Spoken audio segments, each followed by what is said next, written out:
Welcome Virgo to your in-depth monthly forecast for March 2025.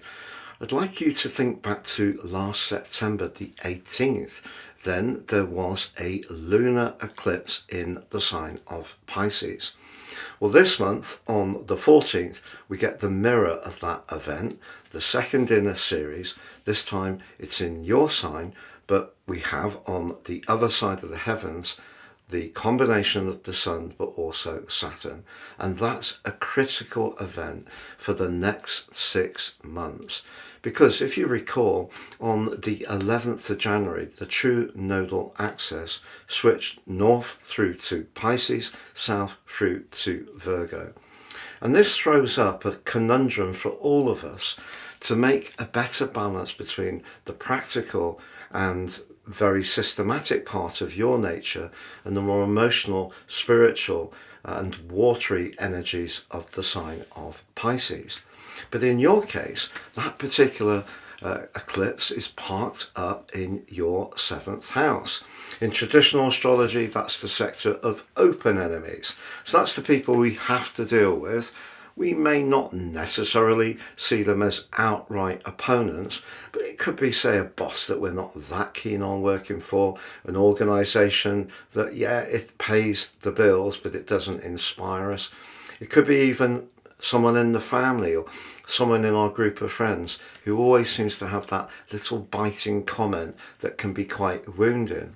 But the 7th house can also be about where we relate, and it's also a very important area to set our boundaries, because if we think about it, the planet of Saturn is very much about boundaries and structures, but it doesn't work so well in the sign of Pisces, which can erode things because of the watery energy of the aquatic Neptune, which is the modern ruler of the sign. But of course, the traditional ruler of the sign of Pisces is Jupiter, and Jupiter is very much in the mix as you come into this month, because another lunation occurred at the very end of February, the new moon in the sign of Pisces, and that may have given you some encouragement about your relationship prospects for the following month. Quite rightly, it's just that that was squaring with Jupiter, which can be about abundance, but it can also be about overconfidence. And for you, Jupiter, where it is detrimented in Gemini, is very much about professional relationships. So as you come into this month, don't feel that just because we have the lunar eclipse in your sign that it doesn't change the fact there's still a huge amount of activity in your sector of relating. Not least that your ruler Mercury is connected to Neptune and the North Node over the first couple of days.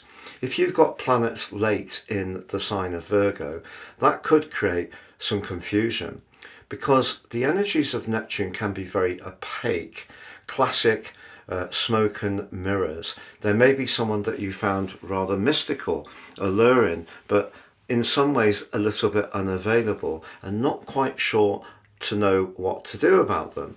But paradoxically, Venus, the planet of relating but also of money, is in, as you start this month, the part of your chart to do with devotion, but slams on the brakes on the 2nd through to the middle of April. So if there is something around a business relationship, a professional one, maybe around a friendship, a family matter, or a romance, where your efforts to reach out, give people the benefit of the doubt, try to keep the lines of communication open, be very attentive to what they want, sharpening up your listening skills, all of that could be part of the new moon mix that you bring into this month. And that very spiritual alliance between Mercury, Neptune and the North Node could see you meet someone absolutely, totally enchanted. But Venus, by going retrograde on the 2nd, is asking you to be very careful about what is shaping up, because not everything may be as it seems. Your ruler Mercury actually gives you a lot of help on the 3rd. It steps out of your opposite sign, but it dives deep. You don your detective's mac on the 3rd. Mercury in the 8th house is brilliant for teasing out what's really going on rather than what we thought was going on. So you can find your perceptions sharpening up with Mercury's help. Ironically, Mercury and Venus forge a very strong alliance through the first week or so of this month, which could be good for you if you are someone who's entrepreneurial and wanted to do better with long-term finance. Maybe the Venus retrograde could be rethinking something that you did have a plan on and maybe finding a different way forwards. Just be aware, however, that Venus and Jupiter are actually forging a delicious link at the start of this month. So you could quite possibly be offered a contract, a role which could be very advantageous to you, but you need to make sure that it's not being oversold, because Jupiter can do that. But that brings us to the crunch point of the month, because in week 2 the sun moves forwards. It's tightening up in its connection to the steely, cold, restrictive and can be repressive energies of Saturn. We have on the 12th a Saturn cazimi. This is going to be a defining event, possibly for your whole year, around any relationship you're already in. I must reassure you, however, I had a client who came through to me and said that, I won't say who the astrologers are, but my relationship could end in divorce. Someone would leave me because of Saturn being in the 7th house. Now, I would always try to be very careful with my language. What I feel Saturn does is make us work very hard. If we roll up the sleeves, we put the application in, and with the application, the perspiration, we can get results. So it's equally possible that on the lunar eclipse by the 14th, that comes after the cazimi, and Saturn's still very much in the mix, that if you've really been clear about what you will or will not contribute and what you expect from the other person, and they're working equally hard as you, you could actually bake in an alliance that could last a lifetime. So yes, Saturn can be challenging, but it can bring results. It all depends on our unique circumstances, but also our attitudes. Now, the 15th sees your ruler join up with Venus in the retrograde. Mercury retrograde in Aries could potentially create frustration because the sign of Aries wants to achieve things quickly and decisively. But if you aren't sure about a relationship, the fact that Mercury joins Venus in its rewind is slowing you down to protect you, so you can cogitate over what's the right thing to do. That cogitation is going to be blessed too by the vernal equinox, the sun's arrival in the sign of Aries, the start of the new Western tropical astrological calendar, and its conjunction with the retreating Venus. But again, that could point towards some kind of extra financial success over the following 13 weeks. But equally, it could end a relationship which is not right for you, because the 8th house can be beginnings but also endings. The 27th, however, does give you a rich opportunity, because Venus actually inverts in the retrograde back into your 7th house. If you have been thinking a lot and worrying perhaps and not quite sure of someone's intentions, perhaps Venus's retrograde, which is followed by Mercury back into Pisces on the 30th, is asking you to ask some searching questions to really get clarity on where the other person is coming from, or if you've been a bit confused or distracted.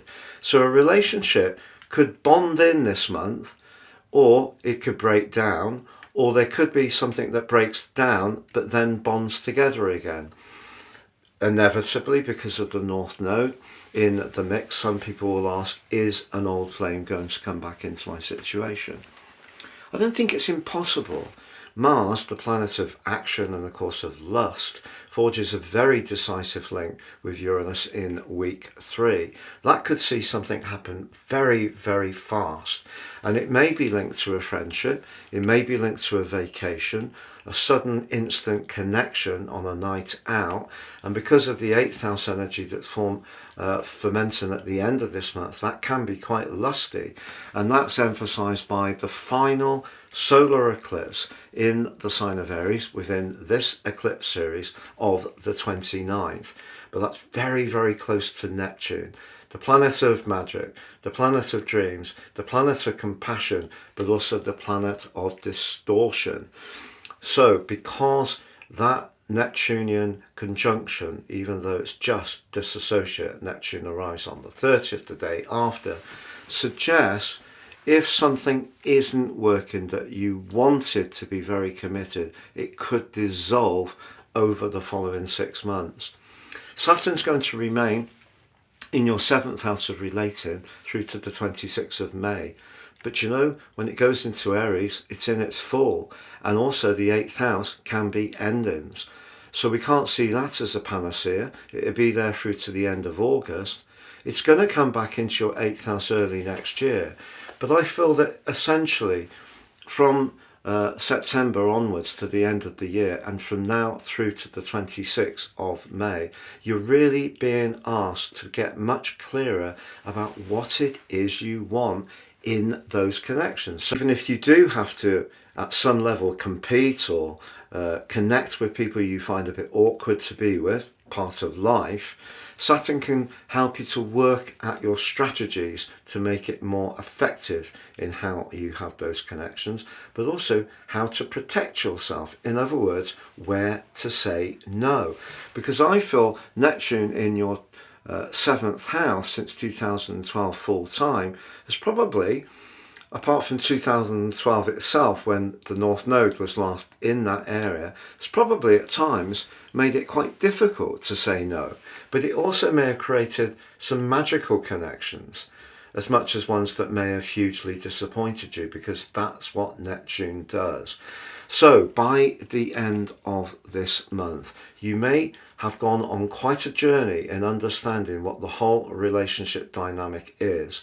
If you like the 7th house, where Saturn, Neptune, Mercury, the North Node are to begin the month, and where Venus and Mercury are by the end of the month, that's really about the conversation. The 8th house is really about the outcome, the consequences of the conversation. So if you bear that in mind, what you're looking for, if you're really wanting to collaborate and connect and partner up with someone in a way which really can be sustainable, you want to know exactly where you stand. And if you don't, you're really being encouraged by the end of this month to either go again, revisit it, have more dialogue, or to break free once and for all. If you've yet to check out my new website, please go to www.patrickarundell.com.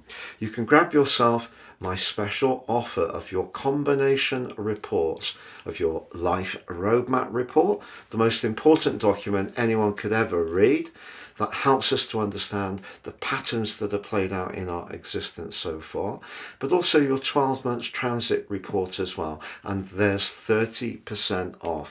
Each of these is totally unique to the person it's produced for. If you don't know your time, you can have my solar option. If you prefer to have whole sign, you can choose that. Or if you'd like to check out your draconic possibilities, your soul chart, you can also get any of those 30% off too. Please see the link below for more.